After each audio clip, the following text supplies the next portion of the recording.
Pernahkah Anda mendengar tentang sebuah ilmu yang konon mampu menyapu segala rintangan dalam kehidupan, bukan dengan kekuatan fisik, tetapi dengan kekuatan batin yang tersembunyi di dalam diri manusia?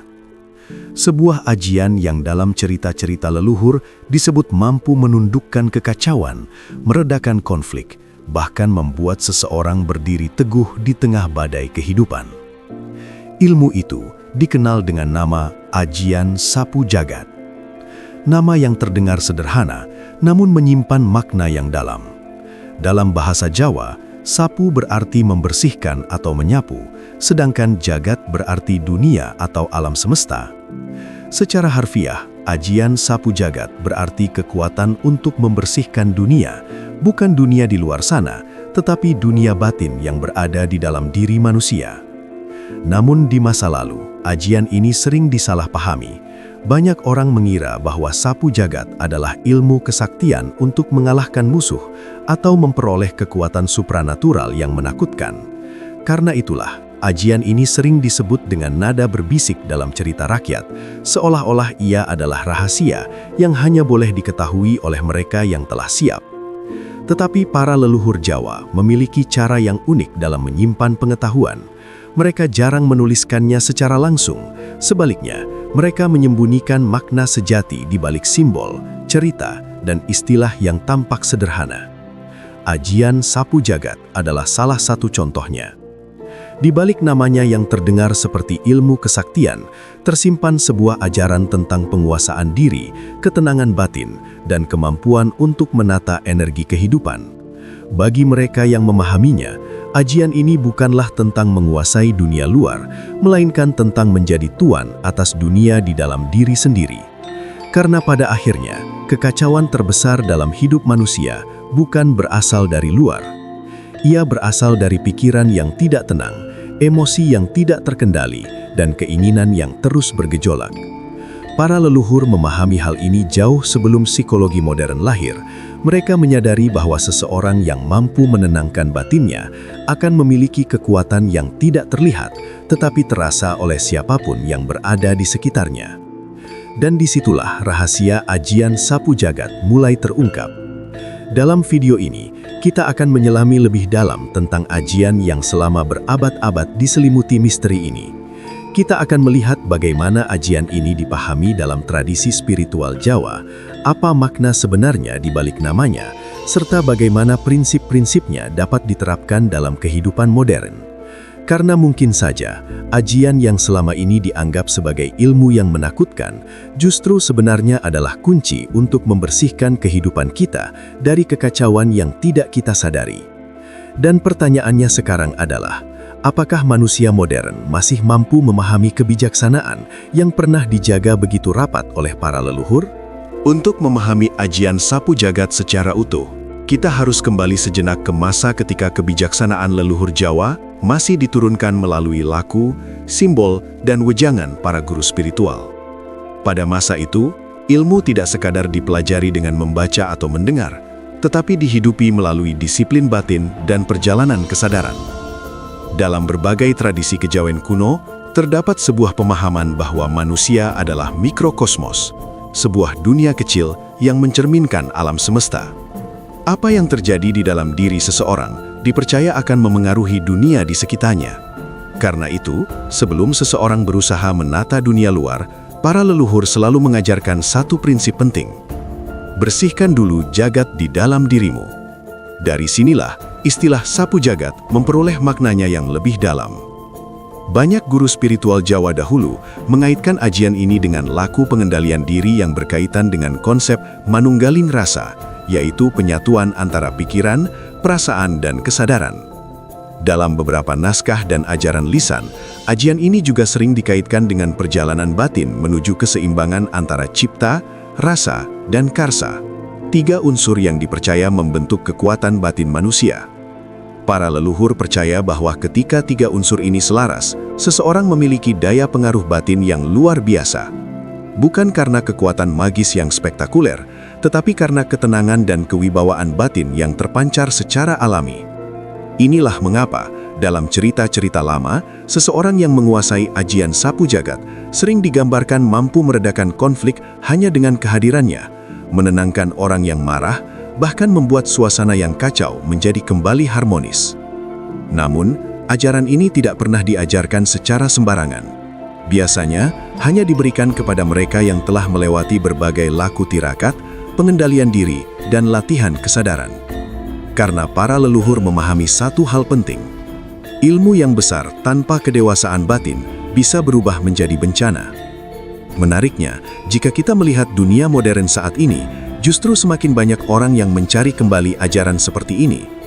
Di tengah kehidupan yang serba cepat, penuh tekanan, dan dipenuhi bisingnya pikiran, manusia mulai merindukan sesuatu yang dulu dijaga oleh para leluhur, yaitu ketenangan batin yang sejati. Dan sebelum kita masuk lebih dalam ke praktik dan rahasia yang tersembunyi di balik ajian sapu jagat ini, saya ingin mengajak Anda sebentar untuk melakukan sesuatu yang sederhana. Jika Anda sedang menonton video ini sekarang, coba tuliskan di kolom komentar, Anda menonton dari kota mana? Menarik untuk melihat dari mana saja orang-orang yang tertarik pada kebijaksanaan leluhur ini berasal. Mungkin saja ada penonton dari kota yang sama dengan Anda, atau bahkan dari tempat yang sangat jauh, tetapi memiliki rasa ingin tahu yang sama. Karena kebijaksanaan kuno sering bekerja dengan cara yang unik. Ia mempertemukan orang-orang yang mungkin belum pernah saling mengenal, tetapi sedang mencari pemahaman yang sama tentang kehidupan. Sekarang, kita akan melangkah lebih jauh. Jika ajian sapu jagat bukan sekadar cerita mistis, lalu bagaimana sebenarnya para leluhur mempraktikannya dalam kehidupan nyata? Di bagian berikutnya, kita akan mulai membuka lapisan pertama dari praktik yang dulu hanya diajarkan secara rahasia oleh para guru spiritual Jawa. Jika ajian sapu jagat benar-benar merupakan ilmu untuk membersihkan jagat batin, maka pertanyaan berikutnya menjadi sangat penting. Bagaimana cara melakukannya?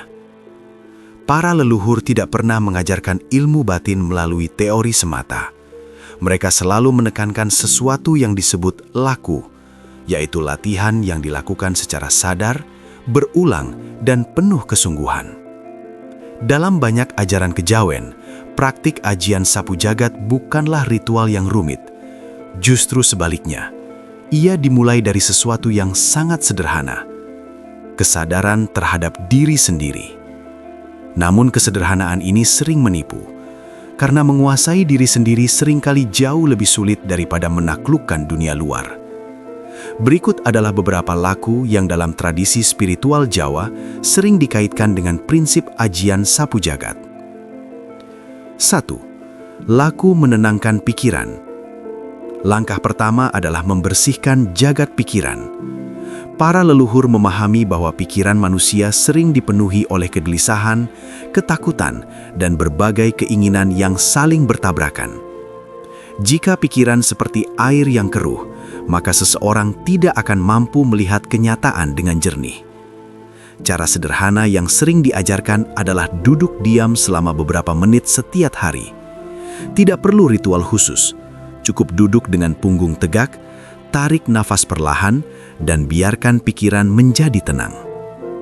Bayangkan bahwa setiap tarikan nafas adalah seperti sapu yang perlahan membersihkan debu di dalam pikiran Anda. Semakin tenang pikiran, semakin mudah seseorang melihat masalah hidup dengan perspektif yang lebih luas. Laku mengendalikan emosi. Setelah pikiran mulai tenang, langkah berikutnya adalah menata emosi. Dalam ajaran leluhur, emosi yang tidak terkendali sering dianggap sebagai angin badai dalam diri manusia. Ia bisa membuat seseorang berkata atau bertindak tanpa kesadaran. Praktik yang sering diajarkan adalah menunda reaksi. Ketika seseorang merasa marah, tersinggung, atau gelisah, para guru spiritual Jawa sering memberikan nasihat sederhana. Jangan langsung berbicara, diamlah sejenak. Tarik nafas perlahan, rasakan emosi itu tanpa melawannya, dan biarkan ia mereda dengan sendirinya.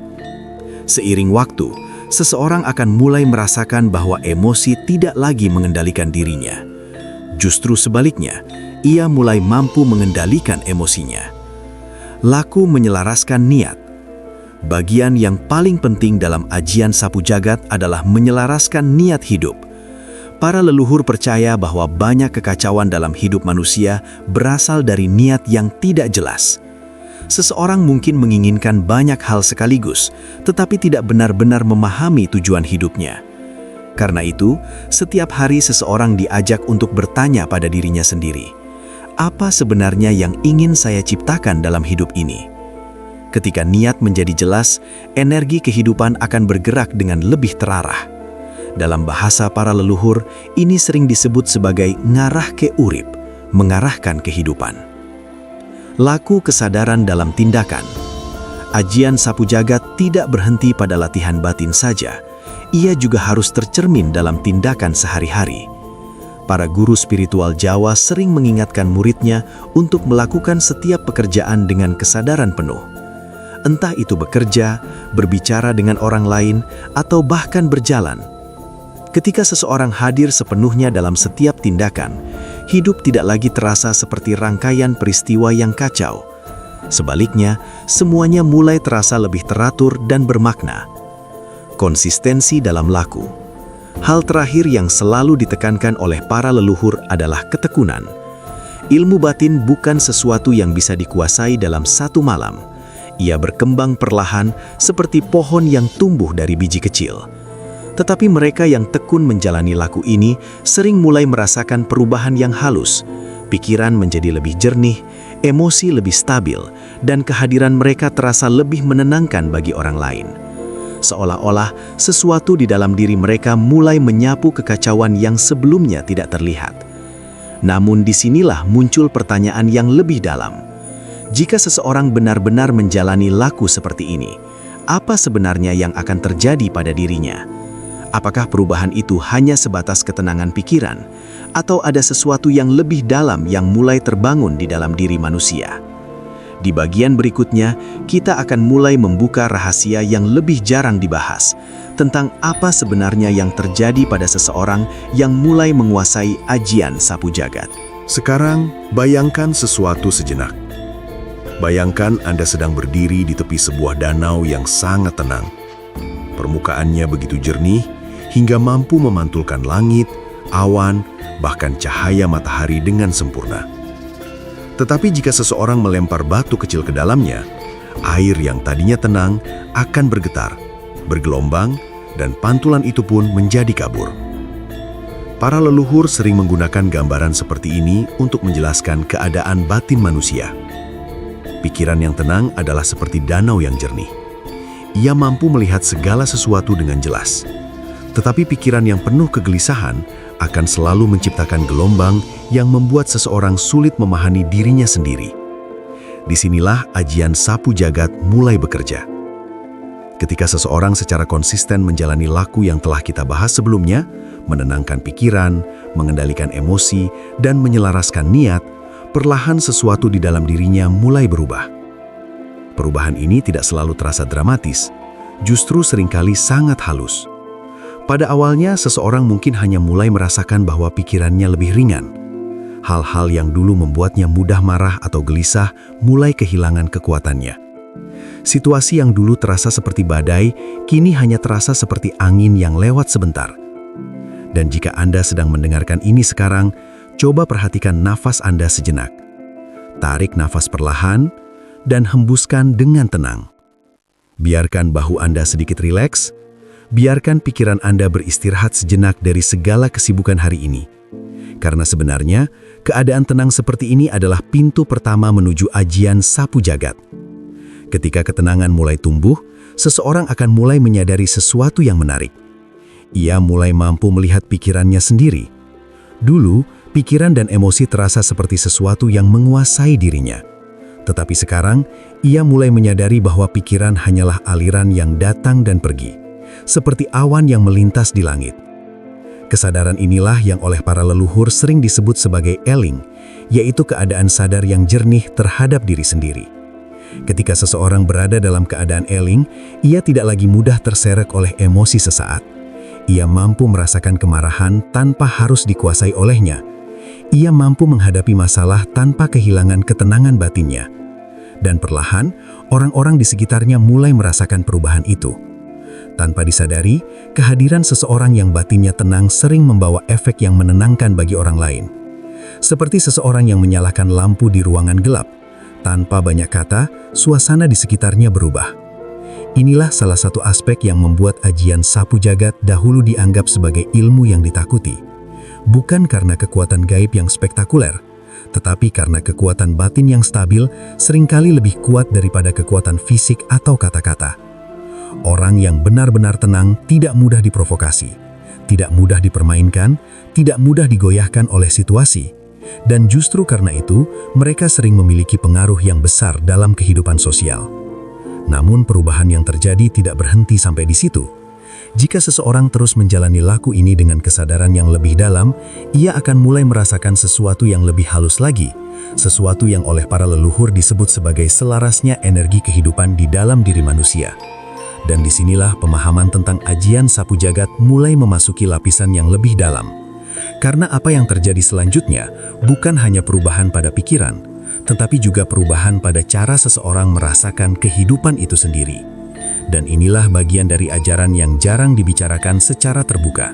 Ketika seseorang terus menjalani laku batin yang konsisten, menenangkan pikiran, mengendalikan emosi, dan menjaga kesadaran, perlahan ia akan mulai merasakan sesuatu yang sulit dijelaskan dengan kata-kata biasa. Bukan sesuatu yang spektakuler, bukan pula sesuatu yang penuh pertunjukan mistis, melainkan sebuah rasa selaras dengan kehidupan.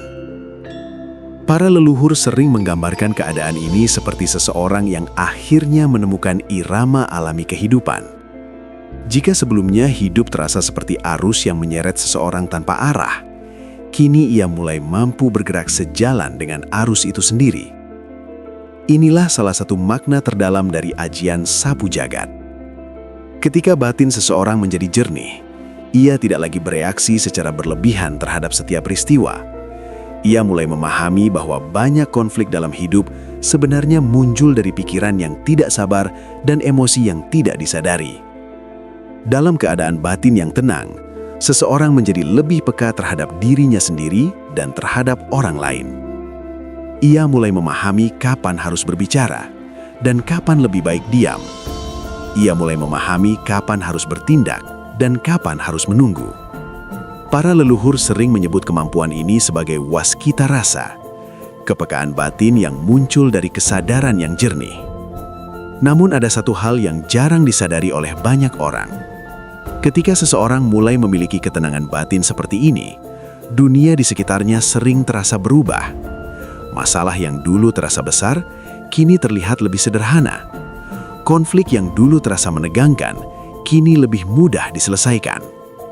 Bahkan dalam banyak kisah lama, seseorang yang memiliki batin yang sangat tenang sering dianggap memiliki daya pengaruh alami.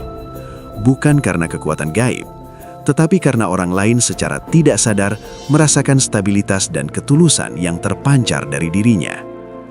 Seperti pohon besar yang berdiri kokoh di tengah angin, ia tidak perlu bergerak terlalu banyak.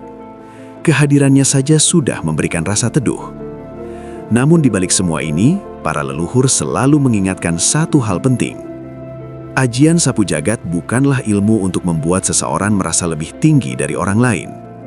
Justru sebaliknya, semakin seseorang memahami ilmu ini, semakin ia menyadari bahwa hidup adalah perjalanan untuk terus membersihkan diri sendiri. Bukan menyapu kesalahan orang lain, bukan menyalahkan keadaan, tetapi terus menyapu debu-debu kecil dalam diri. Kesombongan, kemarahan, ketakutan, dan keinginan yang berlebihan. Karena debu-debu kecil itulah yang sering membuat manusia kehilangan kejernihan batinnya. Dan ketika seseorang benar-benar memahami hal ini, ia tidak lagi mengejar kekuatan atau pengaruh. Ia hanya berusaha menjaga satu hal sederhana, kejernihan hatinya. Dalam banyak ajaran spiritual Jawa, inilah titik di mana seseorang mulai memahami bahwa kekuatan terbesar bukanlah kemampuan untuk menguasai dunia, melainkan kemampuan untuk menguasai dirinya sendiri. Dan mungkin disinilah rahasia terbesar ajian sapu jagat. Ilmu yang dulu dianggap menakutkan, ternyata bukan tentang kekuatan luar biasa. Ia adalah tentang kesederhanaan yang sangat dalam. Kesederhanaan untuk hidup dengan pikiran yang jernih, dengan hati yang tenang, dan dengan kesadaran penuh dalam setiap langkah kehidupan. Namun sebelum kita mengakhiri perjalanan ini, ada satu pertanyaan yang patut kita renungkan bersama. Jika ajaran seperti ini telah diwariskan oleh para leluhur selama berabad-abad, mengapa begitu banyak orang modern yang justru melupakannya? Jawaban atas pertanyaan ini mungkin akan membuka cara kita melihat kehidupan dengan cara yang berbeda. Pada akhirnya, ajian sapu jagat bukanlah sekedar cerita tentang kesaktian atau ilmu rahasia yang penuh misteri. Di balik namanya yang terdengar besar dan menakutkan, tersembunyi sebuah pelajaran yang sangat sederhana, namun sangat dalam. Bahwa kekuatan terbesar dalam hidup manusia sebenarnya bukan terletak pada kemampuan untuk menguasai orang lain, bukan pula pada kemampuan untuk menundukkan dunia luar, melainkan pada kemampuan untuk membersihkan dunia di dalam dirinya sendiri.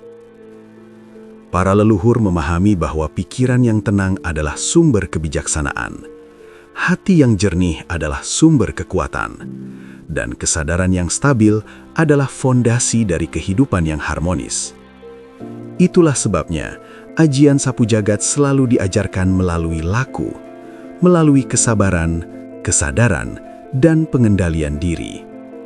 Karena hanya melalui perjalanan batin seperti itulah, seseorang mulai menyadari bahwa banyak kekacauan dalam hidup sebenarnya bukan berasal dari dunia luar, melainkan dari pikiran dan emosi yang belum tertata. Ketika seseorang mulai membersihkan batinnya, hidup perlahan berubah. Bukan karena dunia tiba-tiba menjadi sempurna, tetapi karena cara kita melihat dunia menjadi lebih jernih. Masalah yang dulu terasa berat mulai terlihat sebagai pelajaran.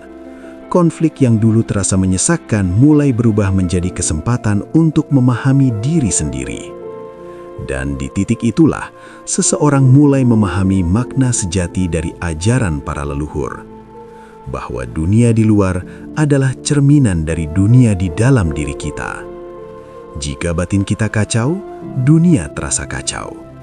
Jika batin kita tenang, dunia terasa lebih damai. Mungkin inilah alasan mengapa kebijaksanaan seperti ini masih terus dicari hingga hari ini.